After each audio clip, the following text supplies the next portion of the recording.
मुंबई येथील आझाद मैदानात 5 डिसेंबर रोजी महायुतीची शासन स्थापना आणि राज्याचे मुख्यमंत्रीपदी देवेंद्रजी फडणवीस हे विराजमान झाल्याबद्दल देवेंद्र फडणवीस यांचे निकटवर्तीय मानले जाणारे भाजपा कार्यकर्ते दिग्विजय बाईस यांच्या नेतृत्वात औंढा नागनाथ येथे बँड ताशा फटाक्याची आतिषबाजी करून जल्लोष साजरा करण्यात आला।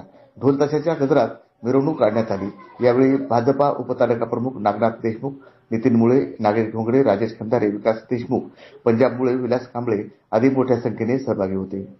परभणी नगर न्यूज साठी राजू कटेलेसह देविदास खरात। सन्माननीय राज्य मुख्यमंत्री देवेंद्र फडणवीस यांच्या शुभेच्छेनिमित्त आम्ही हा कार्यक्रम केला आहे। या पूर्ण पार पडलेला आहे। बँड ताशा आणि